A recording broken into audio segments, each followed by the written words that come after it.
ധർമ്മേന്ദ്രയുടെ വിയോഗം ഇന്ത്യൻ സിനിമയ്ക്ക് ഉണ്ടാക്കിയിട്ടുള്ള നഷ്ടം ചെറുതല്ല. ധർമ്മേന്ദ്ര എന്ന നടനെ, മനുഷ്യനെ അനുസ്മരിച്ചുകൊണ്ടുള്ള നിരവധി അനുസ്മരണ വീഡിയോകളും പരിപാടികളും കുറച്ചു നാളുകളായി സമൂഹ മാധ്യമങ്ങളിലും ടെലിവിഷൻ ചാനലുകളിലും നിറയുന്ന കാഴ്ചയാണ് നാം കണ്ടുകൊണ്ടിരിക്കുന്നത്. ഇവയിൽ ഏറ്റവും പ്രധാനം കുടുംബത്തോട് അതീവ സ്നേഹമുള്ള ഒരു മനുഷ്യനായിരുന്നു ധർമ്മേന്ദ്ര എന്ന വെളിവാക്കുന്ന കഥകളാണ്. ആ സ്നേഹത്തിന്റെ കഥകൾ പലതും പുറം ലോകം കേൾക്കുന്നത് ആദ്യമായിട്ടായിരിക്കും.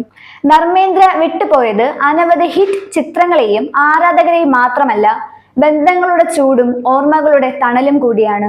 ദീർഘകാലം പ്രകാശ് കൗറിനൊപ്പം ജീവിച്ച ധർമ്മേന്ദ്ര 1980 ഹേമ മാലിനിയെ വിവാഹം ചെയ്തിരുന്നു. ഹേമ മാലിനിയുടെ കുട്ടികളായ ഇഷയും അഹാനയും തങ്ങളുടെ പിതാവിന്റെ സ്നേഹ സാന്നിധ്യം പലപ്പോഴും വെളിവാക്കിയിട്ടുണ്ട്. കുടുംബജീവിതത്തിലെ അസാധാരണ സാഹചര്യങ്ങൾക്കിടയിലും പിതാവിൽ നിന്ന് ലഭിച്ച സ്നേഹവും മാർഗനിർദ്ദേശവും തങ്ങളുടെ ജീവിതത്തിന്റെ അടിസ്ഥാനമായി മാറിയ കഥകൾ ഇരുവരും പങ്കുവച്ചിട്ടുണ്ട്. അച്ഛന്റെ സ്നേഹലാളനകൾ അവർ എത്രത്തോളം വിലമതിക്കുന്നുവെന്നും അവരുടെ തുറന്നു പറച്ചിലുകൾ വ്യക്തമാക്കിയിട്ടുണ്ട്. ധർമ്മേന്ദ്രയുടെ ഇളയ മകൾ അഹാന ഡിയോൾ അച്ഛനോടുള്ള സ്നേഹം വെളിവാക്കുന്ന തരത്തിലാണ് ആസ്തി ഭാഗം വയ്ക്കൽ സംബന്ധിച്ച് പ്രതികരിച്ചത്. ഈ പ്രതികരണം ധർമ്മേന്ദ്രയുടെ സ്നേഹത്തിനും കരുതലിനുമുള്ള ഒരു ചിത്രമാണ് വരച്ചു കാട്ടിയിരിക്കുന്നത്.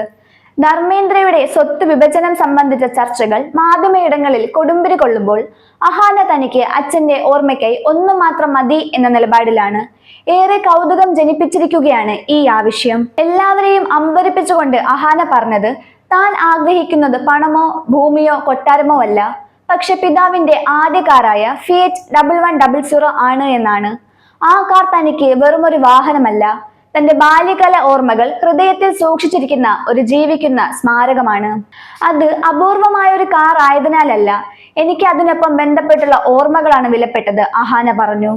ബാല്യത്തിൽ നടത്തിയ യാത്രകളാണ് അഹാനയുടെ മനസ്സിൽ ഇന്നും തെളിഞ്ഞു നിൽക്കുന്നത്. മുൻകൂട്ടി പദ്ധതിയിടാതെ എന്നാൽ ജീവിതകാലം മുഴുവൻ കൂടെ ഉണ്ടാകുന്ന ആ യാത്രകളാണ് ധർമ്മേന്ദ്രയുടെ ഇളയ മകൾക്ക് ആ കാറിനോടുള്ള മമത. അഹാന സ്വന്തമാക്കാൻ ആഗ്രഹിക്കുന്ന പിതാവിന്റെ കാർ വെറുമൊരു വാഹനം എന്നതിലുപരി ഒരു വികാരമാണ്. ആ ഫിയറ്റ് 1100 മറ്റൊരു കൗതുകകരമായ ചരിത്രമുണ്ട്.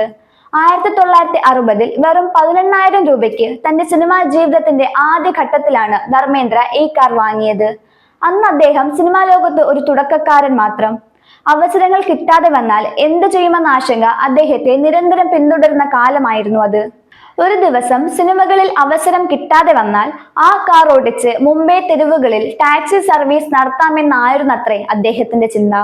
അതുകൊണ്ട് ഈ കാർ അദ്ദേഹത്തിന് വെറും വാഹനമല്ല, മറിച്ച് ആത്മവിശ്വാസത്തിനുള്ള ഒരു പ്ലാൻ ബി കൂടിയായിരുന്നു. സന്തോഷകരമായ വസ്തുത എന്തെന്നാൽ ആ കാർ അദ്ദേഹത്തിന് ഭാഗ്യ താരകമായി. സൂപ്പർ താരമായി മാറിയ ധർമ്മേന്ദ്ര പിന്നീട് നിരവധി ആഡംബര കാറുകളുടെ ഉടമയായിട്ടുണ്ടെങ്കിലും തന്റെ ആദ്യ സുഹൃത്തായ ഫിയറ്റ് 1100 മറന്നില്ല. വർഷങ്ങൾക്ക് ശേഷം അത് നവീകരിച്ച് പുതുമയോടെ സൂക്ഷിക്കുകയും ചെയ്തു. ഒലീവ് ഗ്രീനും ബ്രോൺസും നിറങ്ങളോട് കൂടിയ കാറിന്റെ തിളക്കം ഇന്നും ആരെയും ആകർഷിക്കും. ഫ്രണ്ട് ഗ്രിൽ, ബമ്പർ, ക്രോം ആക്സന്റുകൾ ഇവയെല്ലാം ശ്രദ്ധയോടെ നവീകരിച്ച് ഇന്റീരിയറും പൂർത്തിയാക്കി കാർ അദ്ദേഹത്തിന്റെ ഏറ്റവും അടുത്ത സുഹൃത്തായി തന്നെ തുടർന്നു. ഈ കാറാണ് അഹാന ആഗ്രഹിക്കുന്നത്. അച്ഛന്റെ സ്മരണകൾ ഹൃദയത്തോട് ചേർത്ത് വെക്കാനാണ് അഹാന ആഗ്രഹിക്കുന്നത്. തന്റെ പിതാവ് വിട പറഞ്ഞെങ്കിലും അദ്ദേഹത്തിന്റെ ആദ്യ സുഹൃത്ത് കൂടിയായ ആ ഫിയറ്റ് 1100 അച്ഛന്റെ സ്നേഹമുണ്ടെന്ന് ആ മകൾ വിശ്വസിക്കുന്നു.